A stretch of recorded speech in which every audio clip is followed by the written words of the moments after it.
Bismillahirrahmanirrahim. Assalamualaikum warahmatullahi wabarakatuh.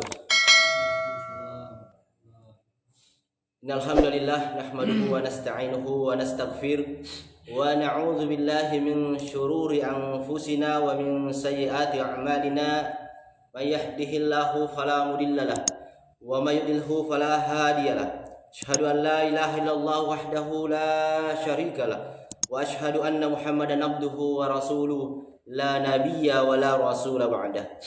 Ma'asyiral muslimin jamaah salat subuh yang dirahmati oleh Allah Subhanahu wa taala. Alhamdulillah, pada subuh kali ini Allah Subhanahu wa taala masih memberikan kita banyak nikmatnya sehingga bisa melakukan banyak pula aktivitas, kegiatan, pekerjaan di pagi hari ini. Dan ini merupakan hari yang ke-19 bulan Ramadan.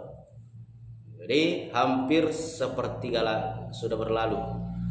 Ya, meloni tawatallu dipuasai. Dan pada kesempatan ini kami akan menyampaikan kultum dengan tema tentang 10 hari terakhir bulan Ramadan. Ya. Ma'asyiral muslimin rahimakumullah dan sahabat rumah Quran As-Sunnah dimanapun berada. Jadi tidak lama lagi akan berakhir bulan Ramadan dan di situ ada 10 hari akhir bulan Ramadan, dan ini kita akan sampaikan pada kesempatan ini hal-hal apa yang berkaitan dan amalan-amalan apa di dalam 10 hari terakhir bulan Ramadan tersebut. Dalam Sahihain disebutkan dari Aisyah radhiyallahu anha, ia berkata, "Kana Rasulullah sallallahu alaihi wasallam," bahwasanya Rasulullah sallallahu alaihi wasallam itu idza dakhala asyru syaddan mitsarahu, apabila masuk 10 hari terakhir bulan Ramadan, mitsarahu wahya lailahu, maka Rasulullah sallallahu alaihi wasallam mengencangkan kainnya, ya, mengencangkan kainnya atau menjauhkan diri dari menggauli istrinya, menghidupkan malamnya dan membangunkan keluarganya. Ya, demikian menurut lafal Al-Bukhari. Jadi pada 10 akhir Ramadan, ya, kota meniro wanika 20 na ceti 21, maka Rasulullah itu mengencangkan kainnya. Artinya dia betul-betul bersemangat untuk beribadah kepada Allah Subhanahu wa taala. Tanpa maloppo rasa mangana masam pajang, puasa, mengaji dan lain sebagainya, khususnya malamnya, khususnya ibadah malam hari. Dia bangunkan keluarganya, natadu mana ngero keluargana, anakna, benena untuk pamegewe rakasiwang lori kuang Allah taala. Deto si hada sibu madoja bawang, tapi dia lebih menghidupkan malamnya. Adapun lafal dari Muslim berbunyi ahyal laila wa iqadhu ahlahu wa jadda wa syaddal mizarah. Menghidupkan malamnya, membangunkan keluarganya dan bersungguh-sungguh serta mengencangkan kainnya. Ya, semakna dengan itu. Jadi pada 10 hari Ramadan itu Nabi memaksimalkan ibadah kepada Allah Subhanahu wa taala, membangunkan istri dan keluarganya. Dalam riwayat lain Imam Muslim meriwayatkan dari Aisyah radhiyallahu anha, kana Rasulullah sallallahu alaihi wasallam yajtahidu fil ashril awakhir ma la yajtahidu fi ghairihi. Ya. Rasulullah sallallahu alaihi wasallam bersungguh-sungguh dalam 10 hari akhir bulan Ramadan, hal yang tidak beliau lakukan pada bulan lainnya.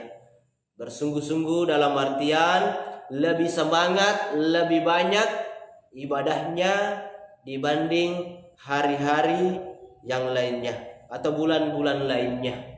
Ya, na bulan dari watiro makuratin rona. Rasulullah sallallahu alaihi wasallam mengkhususkan 10 hari terakhir bulan Ramadan dengan amalan-amalan yang tidak beliau lakukan pada bulan-bulan yang lain, di antaranya menghidupkan malam. Ya, menghidupkan malam mengandung kemungkinan bahwa beliau menghidupkan seluruh malamnya, dan kemungkinan pula beliau menghidupkan sebagian besar daripadanya. Dalam Sahih Muslim dari Aisyah radhiyallahu anha berkata, "Ma 'alimtuhu Aku tidak pernah mengetahui Rasulullah sallallahu alaihi wasallam qama lailatan hatta subah. Mengetahui Rasulullah salat malam hingga pagi. Di dalam sebuah hadis yang lain disebutkan, barang siapa mendapati Ramadan dalam keadaan sehat dan sebagai orang muslim, lalu puasa pada siang harinya, ya darati ramalan ikut sema puasa ki, dan melakukan sholat pada sebagian malamnya, juga menundukkan pandangannya, menjaga kemaluan lisan dan tangannya, dan menjaga sholatnya secara berjamaah, dan bersegera berangkat untuk sholat Jumat, sungguh ia telah puasa sebulan penuh. Ya. Menerima pahala yang sempurna, mendapatkan Lailatul Qadar, serta beruntung dengan hadiah dari Rabb yang Maha Tinggi.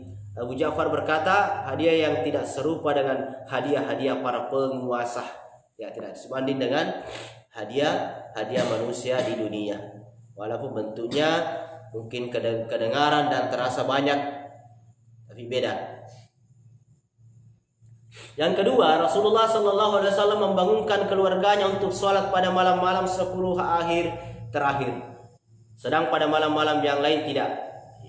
Di dalam hadis Abu Dzar radhiyallahu anhu sebutkan annahu sallallahu alaihi wasallam qama bihim lailata 23 wa 25 wa 27 dan seterusnya, bahwasanya Rasulullah sallallahu alaihi wasallam sholat bersama mereka para sahabat pada malam 23, 25 dan 27, dan disebutkan bahwa beliau mengajak sholat keluarga dan istri-istrinya pada malam 27. Ya, jadi nanti pada malam 10 akhir Ramadan itu, malam-malam ganjil, ya kita lebih menekankan untuk beribadah kepada Allah Subhanahu wa taala. Ibadah sholat, ibadah mengaji, sedekah, infak dan lain sebagainya. Bahkan Nabi memaksimalkan dengan mengajak membangunkan keluarganya, tidak bermain-main. Ya, tidak malah sibuk mengurus urusan persiapan lebaran, mengurus urusan duniawi. Ini menunjukkan bahwa beliau sangat menekankan dalam membangunkan mereka pada malam-malam yang diharapkan turun Lailatul Qadar di dalamnya. Jadi itu sangat dimaksimalkan pada malam-malam ganjil, karena ya biasanya diharapkan pada malam itu turun Lailatul Qadar. Yang mana Lailatul Qadar itu khairum min alfi syahr, lebih baik daripada 1000 bulan. 83 bulan, 83 tahun 4 bulan. Di dalam sebuah hadis dikatakan bahwasanya Rasulullah sallallahu alaihi wasallam membangunkan keluarganya pada 10 hari akhir dari bulan Ramadan, dan setiap anak kecil maupun orang tua yang mampu melakukan sholat. Di dalam hadis sahih diriwayatkan bahwasanya Rasulullah sallallahu alaihi wasallam mengetuk pintu Fatimah dan Ali pada suatu malam seraya berkata, "Ala taqumani fatusalliyani." Tidakkah kalian bangun lalu mendirikan sholat? Ya, nota dua anak, lagi bola anak. Ya, bangun.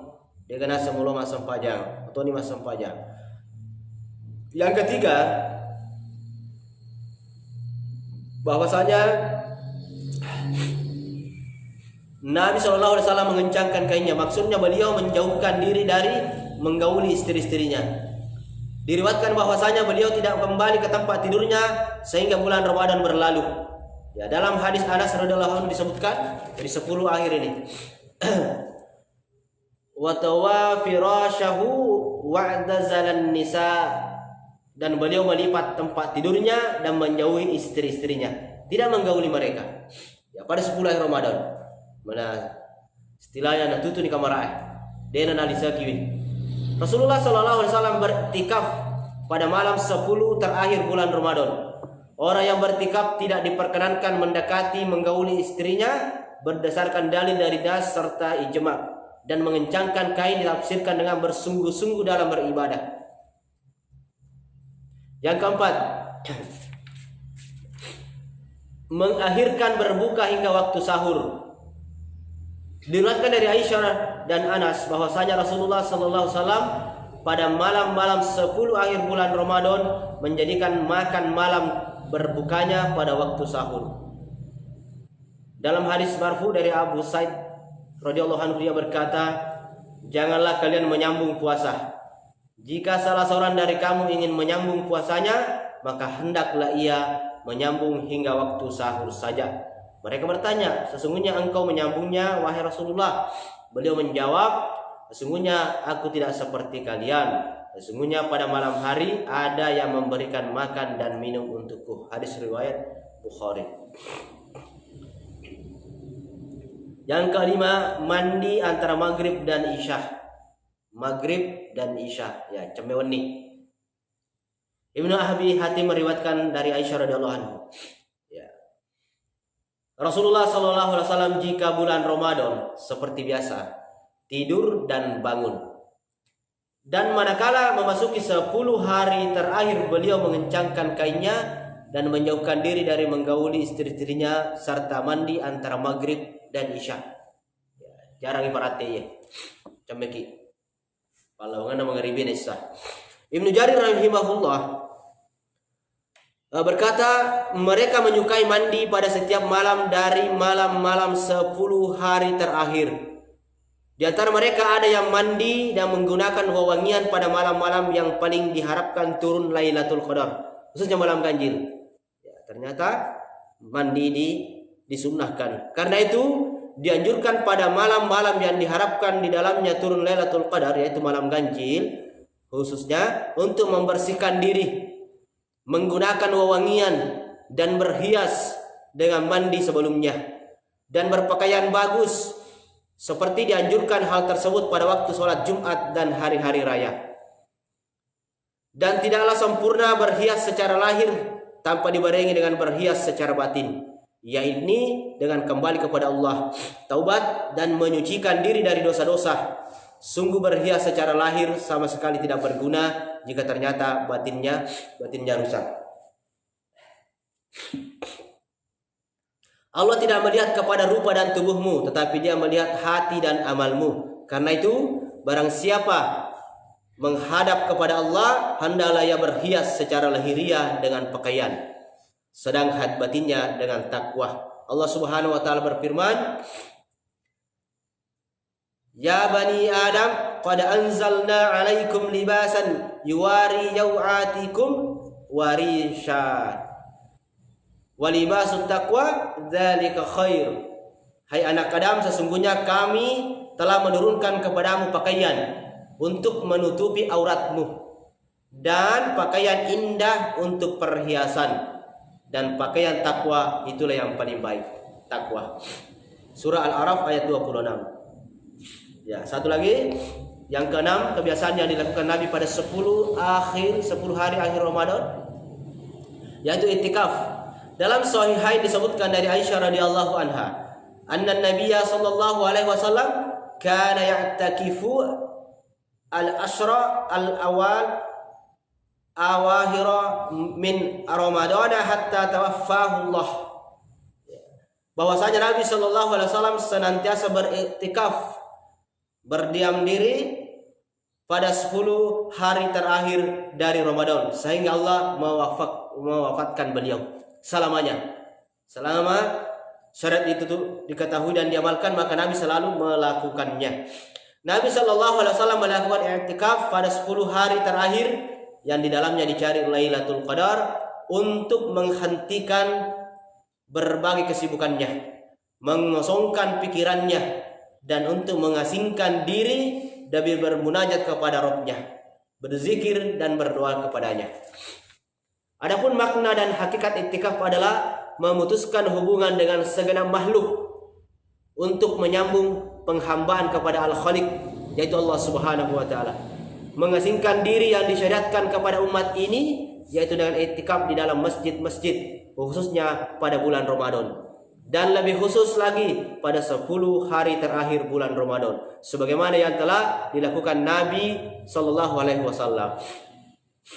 Ma'asyiral muslimin rahimakumullah. Jadi orang yang beriktikaf telah mengikat dirinya untuk taat kepada Allah, berzikir dan berdoa kepadanya, serta memutuskan dirinya dari segala hal yang menyibukkan diri daripadanya. Ia beriktikaf dengan hatinya kepada Rabb-Nya dan dengan sesuatu yang mendekatkan hatinya kepadanya. Ia tidak memiliki keinginan lain kecuali Allah dan ridhonya. Semoga Allah memberikan taufik dan inayahnya kepada kita semua. Ya, demikian sedikit yang berkaitan dengan amalan yang dilakukan oleh Nabi kita Muhammad SAW pada 10 akhir bulan Ramadan. Kesimpulannya, beliau sangat bersungguh-sungguh memaksimalkan ibadah kepada Allah Subhanahu wa taala di 10 akhir bulan Ramadan. Ya, dan harus kita mencontoh dan mengikutinya. Maksimalkan ibadah kita. Salat kita, qiraatul Quran kita, sedekah kita, infak kita, perkataan baik kita, dan lain sebagainya. Demikian, semoga Allah Subhanahu wa taala memberikan kemampuan kita untuk memaksimalkan peribadatan di akhir 10 akhir bulan Ramadan, khususnya di malam-malam 10-nya itu, dan lebih khusus lagi malam-malam ganjilnya kita maksimalkan, meminta kepada Allah diberikan kemampuan untuk memaksimalkan ibadah kepadanya di malam-malam ganjil tersebut, dan berharap semoga Allah Subhanahu wa taala mempertemukan kita dengan Lailatul Qadar. Demikian saya akhiri dengan hamdalah dan doa kafaratul majelis. Alhamdulillahirabbil alamin, subhanakallahumma bihamdika asyhadu an la ilaha illa anta astaghfiruka wa atubu ilaik. Assalamualaikum warahmatullahi wabarakatuh.